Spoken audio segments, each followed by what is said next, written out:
أهلا بكم في هذا الفيديو. نعود فيه على جملة من الملفات، والبداية بأهم العناوين. في شكاية رفعتها عبير موسي تأييد الحكم الابتدائي في حق سيف الدين مخلوف. ووزير الخارجية يشارك في اجتماع آلية التشاور الثلاثي حول ليبيا في القاهرة.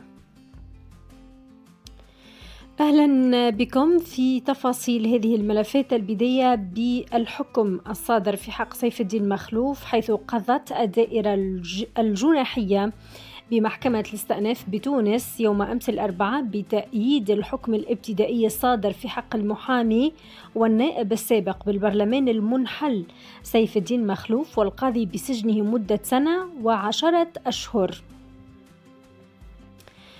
ويعود ذلك إلى القضية التي رفعتها ضده عبير موسي رئيسة الحزب الحر الدستوري، اتهمته فيها بتعنيفها وشتمها داخل البرلمان المنحل.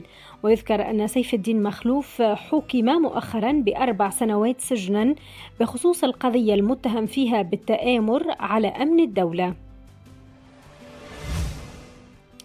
مؤسسة فيدي تتكفل ب21 فردا من أولي الحق من شهداء الاعتداءات الإرهابية وشهداء الثورة لأداء الحج هذه السنة، حيث انطلقت يوم الأربعاء في حدود الساعة 7:30 مساء رحلة جوية على متن الخطوط التونسية تونسار من المحطة الجوية 2 بمطار تونس قرطاج، وعلى متنها 21 فردا من أولي الحق من شهداء الاعتداءات الإرهابية وشهداء الثورة، من الذين تكفلت بهم مؤسسة فيدي للإحاطة بضحايا الاعتداءات الإرهابية من العسكريين وأعوان قوات الأمن الداخلي والديوانة، وبأولي الحق من شهداء الثورة وجرحاها. وأفاد رئيس مؤسسة فيدي أحمد جعفر في تصريح إعلامي بأن المؤسسة تكفلت بكافة مصاريف أداء مناسك الحج للمترشحين لأولي الحق من شهداء الاعتداءات الإرهابية وشهداء الثورة، من الذين قدموا أرواحهم فداء للوطن وضحوا بأنفسهم من أجل أن تبقى تونس أبية أبد الدهر. وأضاف أن مسار اختيار المعنيين انطلق منذ أكتوبر 2025 تحضيرا لموسم الحج 2026، مشيرا إلى أن المترشحين تم إخضاعهم إلى جملة من الشروط العامة على غرار رغبة المعني بالأمر وسنه، وأن لا يكون قد قام بمناسك الحج سابقا، بالإضافة على قدرته البدنية والصحية والأولوية للعائلة التي لم يتمتع أي فرد من أفرادها بالحج. أكدت وزارة الصحة اليوم الخميس عدم تسجيل أي تهديدات مباشرة على تونس بخصوص فيروس إيبولا المتفشي بإحدى الدول الإفريقية، مشيرة إلى أن المصالح المختصة تواصل متابعة تطورات الوضع الوبائي بالتنسيق مع الشركاء الدوليين والإقليميين المعنيين. وشددت الوزارة على أهمية تعزيز اليقظة الوبائية وتبادل المعطيات في الوقت المناسب ودعم جاهزية المنظومات الصحية، خاصة في إطار التعاون الإفريقي المشترك لمجابهة المخاطر الصحية العابرة للحدود.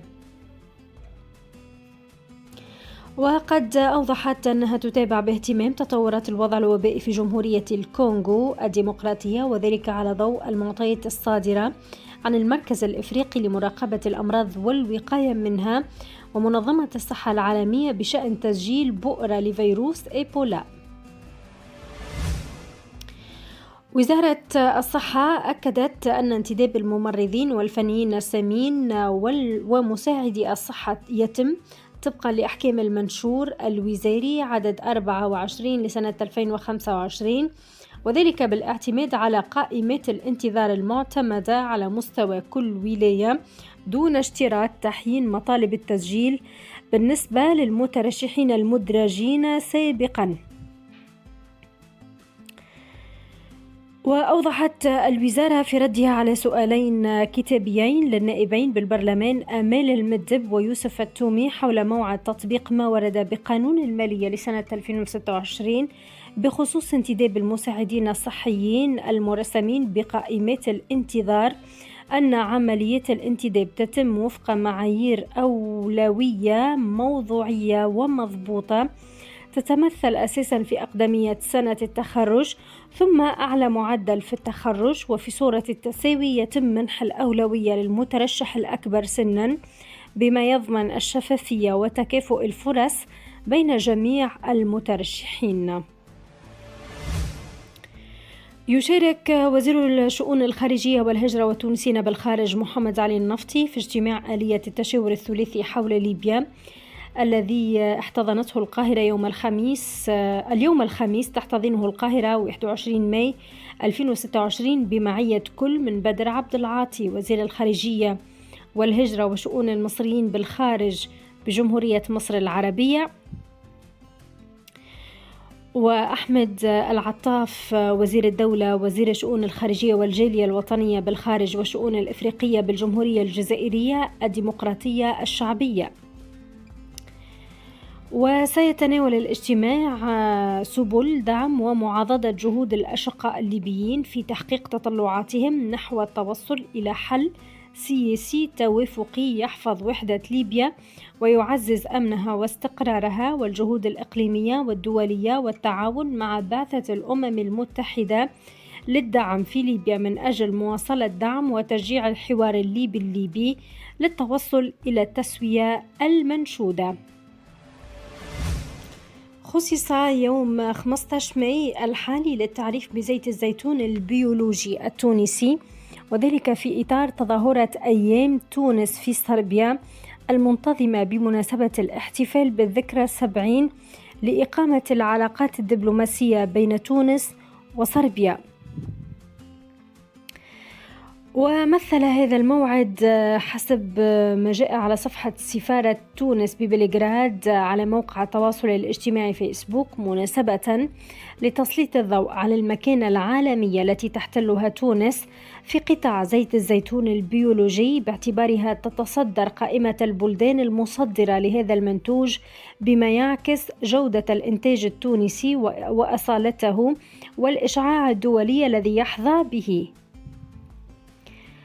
وتم خلال هذه التظاهرة إبراز الخصائص المميزة لزيت الزيتون التونسي وفوائده الصحية والغذائية، إلى جانب التعريف بتنوع التراث الوطني المرتبط بزراعة الزيتون وإنتاجه.